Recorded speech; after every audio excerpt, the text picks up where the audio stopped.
नमस्कार, मी भाग्यश्री डोंगे राष्ट्रनिर्माण न्यूजच्या मराठी बातमीपत्रात आपलं स्वागत करते। बघूया आजच्या ठळक बातम्या। राज्यात लोकसभेच्या पहिल्या टप्प्यातील 5 मतदारसंघात मतदानाला सुरुवात। सरसंघचालक मोहन भागवत, बावनकुळे, विकास ठाकरे, प्रतिभा धानोरकर, राजू पारवेंनी बजावला मतदानाचा हक्क।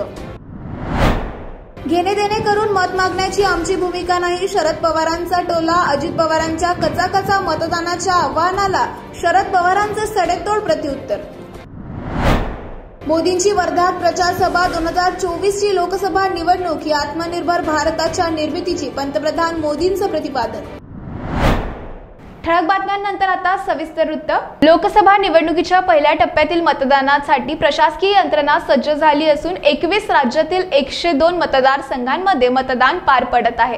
तर आज सकाळी बावनकुळे, सरसंघचालक मोहन भागवत, राजू पारवे, विकास ठाकरे यांनी देखील मतदानाचा हक्क बजावलाय। राज्यात विदर्भातील 5 मतदारसंघांमध्ये मतदान होत आहे। महाराष्ट्रातील एकूण 5 मतदारसंघात मतदान पार पडेल। त्यात नागपूर, रामटेक, चंद्रपूर, गडचिरोली, चिमूर व भंडारा गोंदिया या मतदारसंघाचा समावेश आहे। पूर्व विदर्भातील रामटेक, नागपूर, भंडारा गोंदिया, गडचिरोली, चिमूर, चंद्रपूर मतदारसंघात शुक्रवारी मतदान होत आहे। मतदार मतहक्क बजावणार आहेत। गडचिरोलीतील दुर्गम व नक्षलप्रवण भागात 7 हेलिकॉप्टरने कर्मचारी व ईव्हीएम पाठवले आहेत। मतदानाची सर्वसाधारण वेळ सकाळी 7 ते संध्याकाळी 6 वाजेपर्यंत असेल। गडचिरोलीतील आमगाव, आरमोरी, गडचिरोली, अहेरी व भंडारातील अर्जुनी, मोरगाव विधानसभा मतदारसंघात 3 पर्यंत मतदानाची वेळ असेल। नागपूर, भंडारा, गडचिरोली, चंद्रपूरमध्ये भाजप व काँग्रेसचा थेट सामना, तर रामटेकमध्ये शिंदे सेना व काँग्रेसची लढत होईल। केंद्रीय मंत्री नितीन गडकरीमुळे नागपूर, तर कॅबिनेट मंत्री सुधीर मुनगंटीवार यांच्यामुळे चंद्रपूरकडे लक्ष आहे। मी मतदान केलं आहे आणि नागपुरातली जनता सुद्धा 7 वाजेपासून मतदानाला निघाली आहे। मतदानाचं पर्सेंटेज वाढेल असं मला वाटत आहे, ऊन असताना सुद्धा, कारण की जनतेमध्ये उत्सुकता आहे। या सरकारच्या विरोधात मतदान करण्याची उत्सुकता प्रचारादरम्यान आम्हाला दिसली आणि सकाळपासून जो 1 तास झाला आहे तर मतदान केंद्रावरही ती उत्सुकता दिसत आहे। किती % मतदान होणार असं वाटते? मला वाटते 55 ते 60% जवळ मतदान जायला पाहिजे। चला आता अजून काही नाही। कर्तव्य है और अधिकार भी है।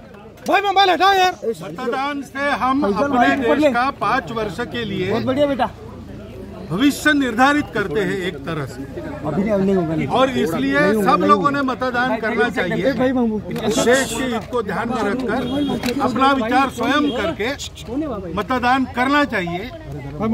इसलिए आज सबसे पहला व्यक्तिगत कार्य मैंने ये किया है कि मैंने मतदान किया है। धन्यवाद। मतदान हे आपलं कर्तव्य आहे आणि आपला अधिकार सुद्धा आहे। मतदानाने येत्या 5 वर्षाकरता आपण आपल्या देशाचं भाग्य निर्धारित करतो आणि म्हणून प्रत्येकाने मतदान केलं पाहिजे। 100% मतदार मतदानात आले पाहिजेत। म्हणून आज पहिलं काम जे मी केलं उठल्यावर ते मी मतदान केलेलं। सर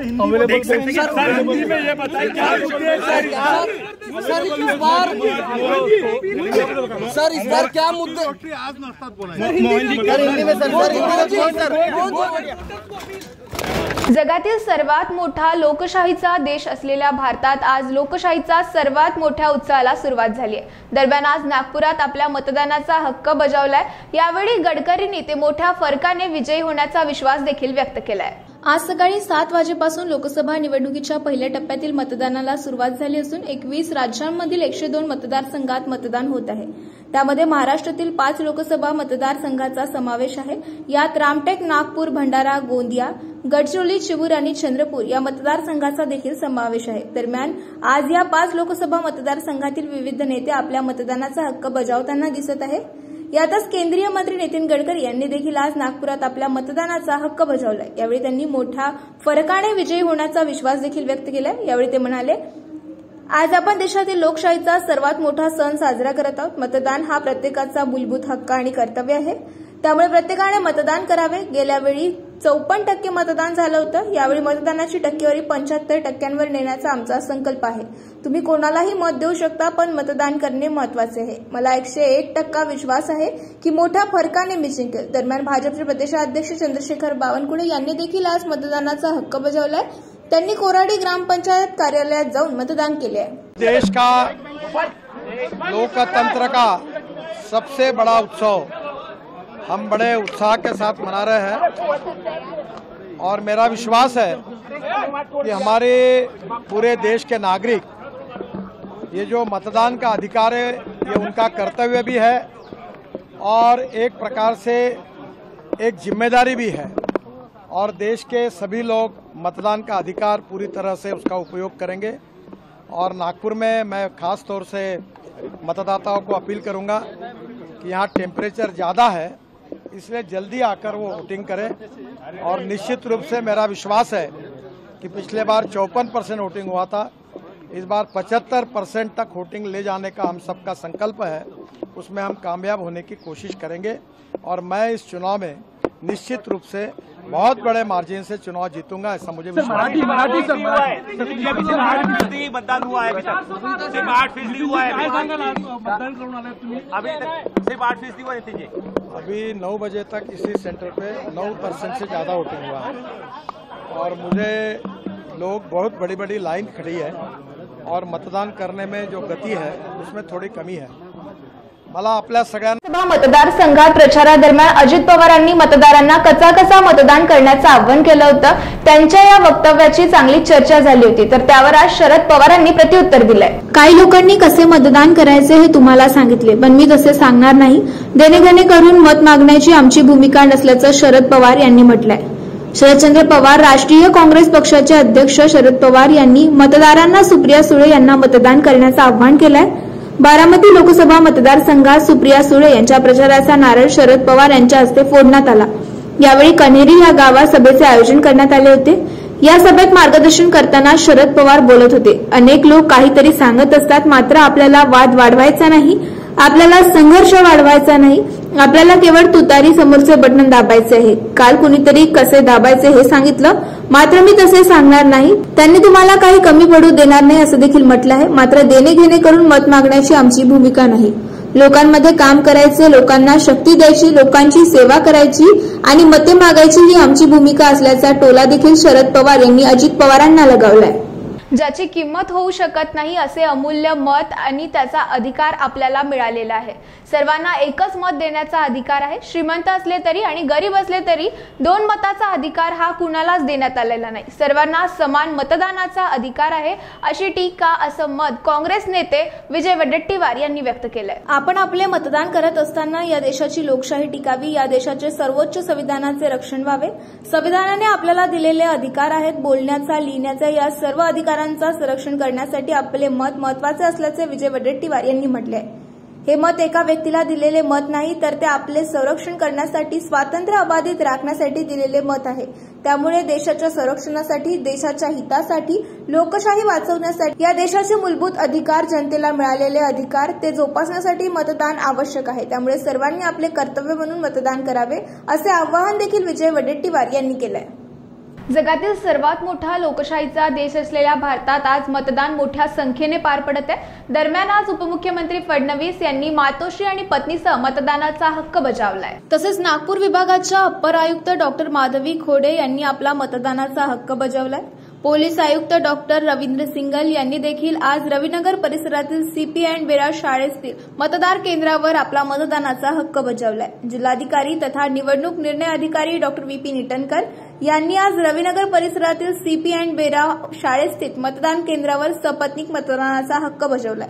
तर कट्टा तालुका रामटेक येथील बांबू आणि आदिवासी थीमवर आधारित वैशिष्ट्यपूर्ण मतदान केंद्राची व्यवस्था केली आहे. तर आतापर्यंत नागपूर रामटेक मतदारसंघात सकाळी 11 वाजेपर्यंत नागपुरात लोकसभा मतदारसंघात 17.53%, तर रामटेक लोकसभा मतदारसंघात 16.14% मतदान पार पडलंय. राज्यातील शेवटचा मतदारसंघ अशी ओळख असलेल्या भंडारा गोंदिया लोकसभा मतदारसंघात आज सकाळपासूनच मतदानाला सुरुवात झाली आहे. तर आतापर्यंत 45.48% मतदान पूर्ण झालंय. भंडारा गोंदिया लोकसभा मतदारसंघात सकाळी 7 वाजेपासून मतदानाला सुरुवात झाली आहे. मतदान सुरळीत पार पडावं म्हणून भंडारा गोंदिया मिळून एकूण 2133 मतदान केंद्र आहेत, तर यात 41 महिला मतदान केंद्र आहेत. एकूण 18 उमेदवार या मतदारसंघात रिंगणात असून खरी लढत भाजपाचे सुनील मेंढे आणि काँग्रेसचे डॉ. प्रशांत पटोळे यांच्यात आहे. तसंच भंडारा गोंदिया मिळून एकूण 18,27,187 मतदार आपल्या मतदानाचा हक्क बजावणार आहेत. सकाळपासूनच मतदानाला सुरुवात झाली आहे. देशात होणाऱ्या पहिल्या टप्प्यातील मतदानात भंडारा गोंदिया लोकसभेचा समावेश आहे. आज सकाळी 7 वाजेपासून मतदानाला सुरुवात झाली आहे आणि सकाळपासूनच मतदारांनी आपल्या मतदानाचा हक्क बजावण्यासाठी मतदान केंद्रावर रांगा लावल्या आहेत. आज सकाळी 7 ते सायंकाळी 6 वाजेपर्यंत मतदानाचा हक्क बजावता येणार आहे. या लोकसभा क्षेत्रात एकूण 6 तालुक्यांचा समावेश असून गोंदिया जिल्ह्यातील अर्जुनी मोरगाव हा नक्षल प्रभावित तालुका येतो. म्हणून इथं सकाळी 7 ते दुपारी 3 वाजेपर्यंत मतदान करता येणार आहे. उर्वरित गोंदिया, भंडारा, तुमसर, साकोली आणि तिरोडा तालुक्यात सकाळी 7 ते सायंकाळी 6 पर्यंत मतदान करता येणार आहे. सध्या तापमान खूप वाढल्याने याचा मतदारांवर कोणताही परिणाम होऊ नये या दृष्टीने मतदान केंद्रावर तात्पुरते शेड उभारले गेले आहेत. तसंच कुठल्याही अनुचित प्रकार घडू नये यासाठी मोठ्या प्रमाणावर पोलीस बंदोबस्त तैनात करण्यात आलाय. 2024ची लोकसभा निवडणूक ही आत्मनिर्भर भारताच्या निर्मितीची आहे. विकसित भारताची मुहूर्तमेढ रोवणारी ही निवडणूक आहे. यात वर्धा व अमरावती लोकसभेतील लोकांचा आम्हाला आशीर्वाद असण्याची गरज आहे, असे प्रतिपादन पंतप्रधान नरेंद्र मोदी यांनी केलंय. मोदी पुढे बोलताना म्हणाले की वर्धा ही संतांची भूमी आहे. देशातील लोकांना असे वाटले होते की देशाचा विकास होऊच शकत नाही. शेतकऱ्यांना असे वाटत होते की त्यांच्या मालाला किंमत मिळणार नाही, पण ज्यांना कोणीही विचारले नाही त्यांना गरिबाच्या या मुलाने पूजन केले आहे. 25% लोकांना गरिबीतून बाहेर काढले आहे. गावोगावी वीज पुरवठा केलाय. 11 कोटी लोकांना पाणी पुरवठा केलाय. 4 कोटी लोकांना पीएम आवास योजना मिळाली आहे, असं पंतप्रधान नरेंद्र मोदी प्रचार सभेत म्हणाले आहे. लोकसभा निवडणुकीच्या पहिल्या टप्प्यातील मतदान सुरू झालंय, तर अद्याप राज्यात महायुतीचा जाहीरनामा जाहीर झालेला नाही. आता महायुतीचा वेगळा जाहीरनामा प्रसिद्ध होण्याची शक्यता नसल्याचे संकेत महायुतीचे नेते आणि मंत्री दीपक केसरकर यांनी आज मुंबईत दिले आहे. भाजपचा जाहीरनामा हाच महायुतीचा जाहीरनामा असल्याचं त्यांनी स्पष्ट केलंय. तर शरद पवारांच्या दुपटी भूमिकेबाबत त्यांनी यावेळी जोरदार टीका केली आहे. लोकसभा निवडणुकीच्या पहिल्या टप्प्यात शुक्रवारी 5 लोकसभा मतदारसंघांमध्ये मतदान होणार आहे. मात्र असं असलं तरी महायुतीतील घटक पक्ष असलेल्या शिवसेनेचे नेते आणि मंत्री दीपक केसरकर यांनी अद्याप आम्ही प्रचाराला सुरुवातच केली नसल्याचं पत्रकार परिषदेत म्हटलंय. तर यावेळी बोलताना त्यांनी महायुतीमध्ये कोणतीही जागा वाटपाचा तिढा नसल्याचं देखील स्पष्ट केलंय. केंद्रीय मंत्री नारायण राणे यांना भाजपाने रत्नागिरी सिंधुदुर्ग मतदारसंघात उमेदवारी अर्ज जाहीर केलाय. नारायण राणे आज आपला उमेदवारी अर्ज दाखल करणार आहेत. यावेळी नारायण राणे मोठं शक्ती प्रदर्शन करणार असल्याची शक्यता वर्तविण्यात येत आहे. रत्नागिरी सिंधुदुर्ग लोकसभा मतदारसंघातून महायुतीचे उमेदवार म्हणून केंद्रीय मंत्री नारायणराव राणे आज दुपारी उमेदवारी अर्ज दाखल करणार आहेत. त्यापूर्वी जाहीर सभा मेळावा घेऊन नारायण राणे हे शक्ती प्रदर्शन करण्याची शक्यता आहे. अर्ज दाखल करण्यासाठी शिवसेनेसह राष्ट्रवादी भाजपा कार्यकर्त्यांना निमंत्रित करण्यात आलं आहे. लोकसभा निवडणुकीसाठी आज नामनिर्देशन पत्र दाखल करण्याचा अखेरचा दिवस असून दुपारी 3 वाजता ही मुदत संपणार आहे.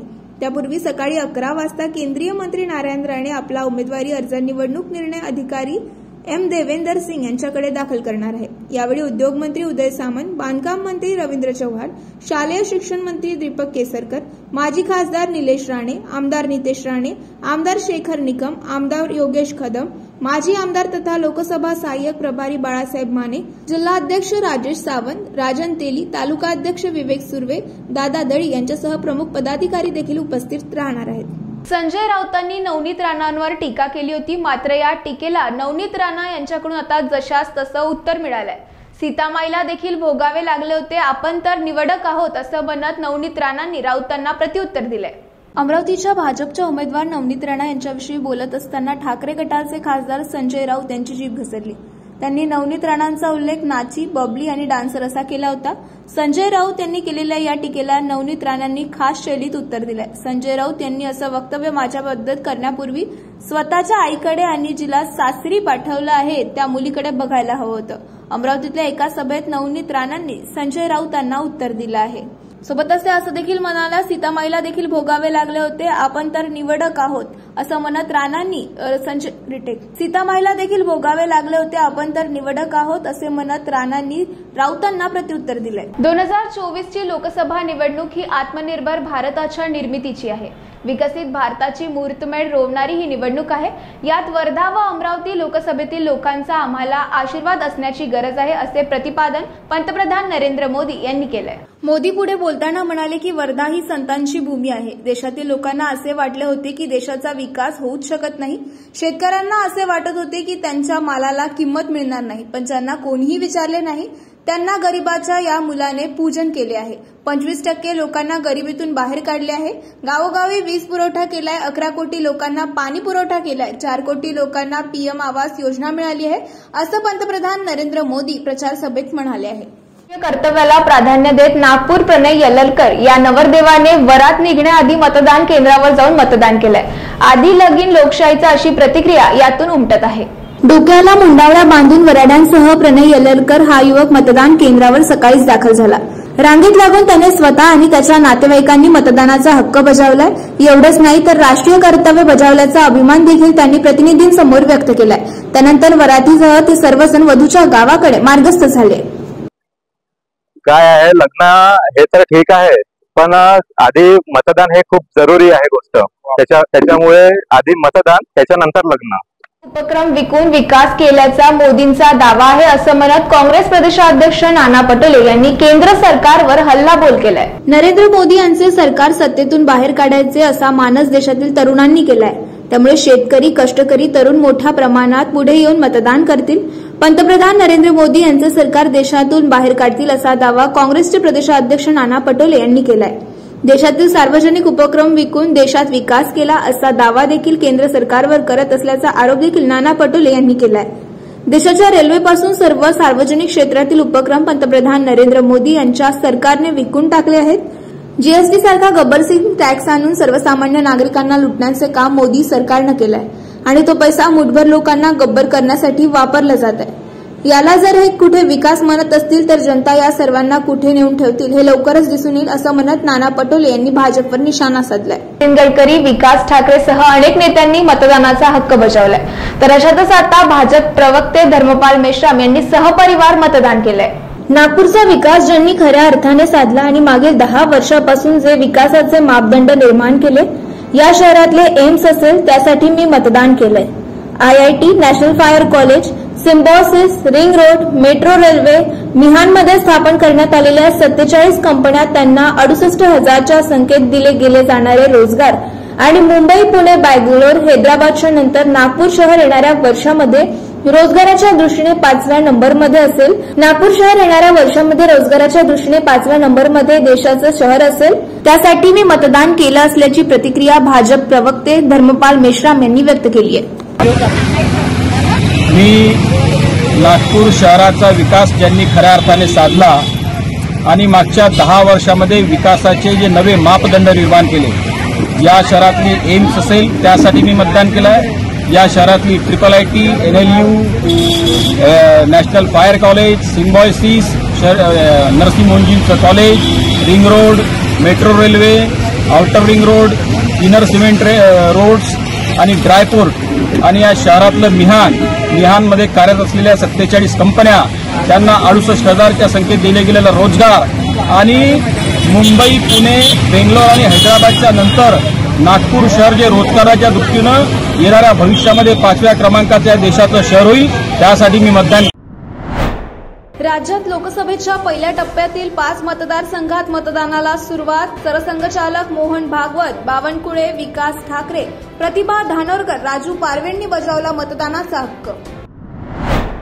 घेणे देणे करून मत मागण्याची आमची भूमिका नाही, शरद पवारांचा टोला। अजित पवारांच्या कचाकचा मतदानाच्या आव्हानाला शरद पवारांचे सडेतोड प्रत्युत्तर। मोदींची वर्धात प्रचार सभा। 2024ची लोकसभा निवडणूक ही आत्मनिर्भर भारताच्या निर्मितीची पंतप्रधान मोदींचं प्रतिपादन। तर वेळ झाली आता इथेच थांबण्याची। उद्या भेटूया नवीन बातमीपत्रासह। तोपर्यंत बघत रहा राष्ट्रनिर्माण न्यूज। नमस्कार।